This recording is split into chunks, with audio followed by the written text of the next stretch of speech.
ہاتھ کے بغیر، پاؤں کے بغیر، ٹانگ کے بغیر، کسی کے بغیر زندہ رہ سکتے ہیں، لیکن آبشارہ کے بغیر زندہ نہیں رہ سکتے۔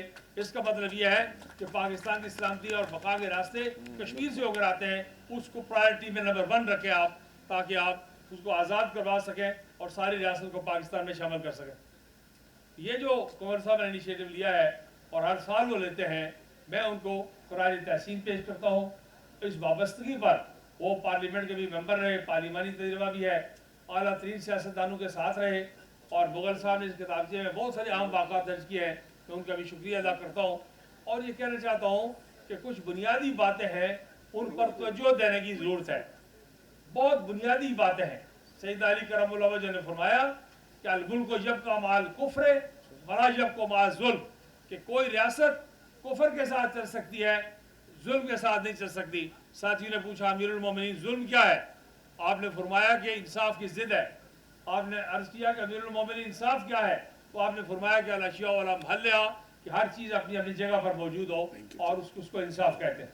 تو میں کہنا یہ چاہتا ہوں کہ تحریک پاکستان کو، دو قومی نظریے کو، ہمارے اکابرین اور قائدین کے کارناموں کو نصاب کا حصہ بنایا جائے، نئی نسل کو پڑھایا جائے، تاکہ آنے والی نسل کو نسل در نسل یہ بات منتقل کی جا سکے۔ آج پشاور یونیورسٹی کا ذکر ہوتا ہے، وہاں خان عبد القیوم خان چیئر کیوں نہیں قائم ہو سکتی؟ میں پاکستان کی حکومت سے پوچھنا چاہتا ہوں اور ذمہ داران سے پوچھنا چاہتا ہوں۔ کسی اور یونیورسٹی میں قائم کرنے اگر پشاور میں قائم نہیں ہوتی، جہاں کے بارے میں پڑھایا جائے، لکھا جائے، سیمینار کروایا جائے۔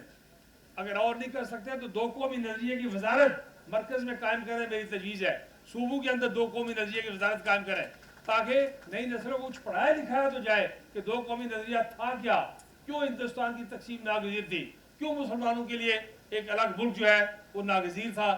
اور خدا کا شکر ہے کہ مشرقی پاکستان کے دولت ہونے کے باوجود آج پھر ہم ایک ایٹمی طاقت ہیں، اور مار کا حق جیسے جو ہے وہ مار کے سر انجام دے رہے، اور ساری دنیا میں ہندوستان کو ہم نے بے نقاب کر دیا، اور پاکستان کی عزت میں اور سرفرازی میں اضافہ ہوا۔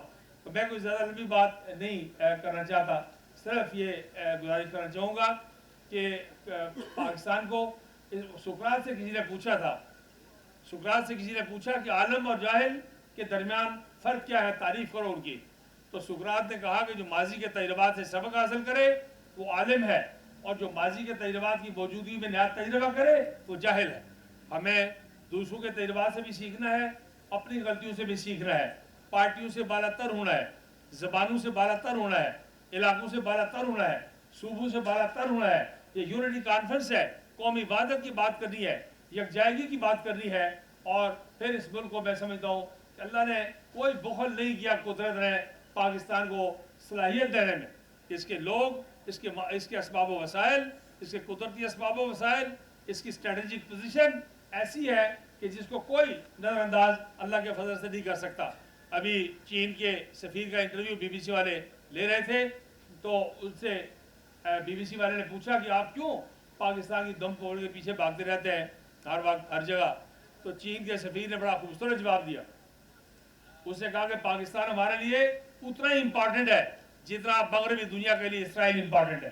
اب اس سے بڑی کوئی سٹیٹمنٹ نہیں ہو سکتی ہے۔ ایک دنیا کا بڑا طاقتور ملک ہے، اور سارے مغرب نے دیکھا ہے کہ ابھی جو جنگی نمائش انہوں نے کی ہے، اسے ساری دنیا کا مزاج اور طبیعت درست کر کے رکھ دی اللہ کے فضل سے۔ اور اس نے پھر ایک اور میسج دیا چین نے ساتھ ہی ساتھ، کہ ساری دنیا کے ہیڈ اسٹیٹ موجود تھے، نریندر مودی وہاں موجود تھے، وہ ان کو اس محفل میں نہیں لے گیا، لیکن وزیر اعظم پاکستان کو، روس کے صدر کو اور نارتھ کوریا کے صدر کو، 3 لوگوں کو وزیر اعظم اپنے ساتھ اسٹیج پر لے گیا۔ ایک میسج ہے جو چین نے ساری دنیا کو دیا ہے کہ یہ ہماری پرائرٹیز ہیں علاقے کے بارے میں، ریجن کے بارے میں، مغرب اور مشرق کے بارے میں۔ تو اس لیے میں کوئی لمبی بات کیے بغیر اپنی بات کو وائنڈ اپ کرتا ہوں، آپ کا شکریہ ادا کرتا ہوں، اور امید کرتا ہوں کہ وہ تمام حضرات جن کا تعلق کسی نظریے اور عقیدے کے ساتھ ہے، جن کے خاندان میں کوئی قابل ذکر قربانی ہے، جن کی کوئی کاوش ہے، وہ مہربانی کر کے اپنے ہاں اپنی نئی نسل کو، اپنے ساتھیوں کو چھوٹی چھوٹی، جس طرح کنور صاحب نے اس محفل کا انعقاد کیا ہے، ایسی محفل کا انعقاد کریں، اور اس میں کارہائے نمایاں بیان کریں۔ اور پاکستان کی صدر صاحب، سردار محمد یوسف خان صاحب جہاں تشریف رکھتے ہیں، ان سے، ان کے ذریعے حکومت پاکستان سے گزارش کرتا ہوں کہ پاکستان میں ایسے تعلیمی ادارے زیادہ نہیں، تھوڑے ہیں، لیکن چند ایسے تعلیمی ادارے موجود ہیں جن کے جغرافیے میں، نصاب میں آزاد کشمیر اور گلگت بلتستان کو ہندوستان کا حصہ دکھائی دیتا ہے، یہ بات میں اسٹیج سے کہہ رہا ہوں، آج اس کا کوئی تدارک کرنا چاہیے، یہ بات دیکھنی چاہیے کہ پاکستان اس طرح کی مادر پدر نظام تعلیم کی، آزاد نظام تعلیم کا متعمل نہیں ہو سکتا، اس لیے اس کو ان باتوں پر نظر رکھنے کی ضرورت ہے۔ اللہ تعالیٰ پاکستان کو سلامت رکھے، استحکام دے، کشمیر بنے گا پاکستان، پاکستان پائندہ باد۔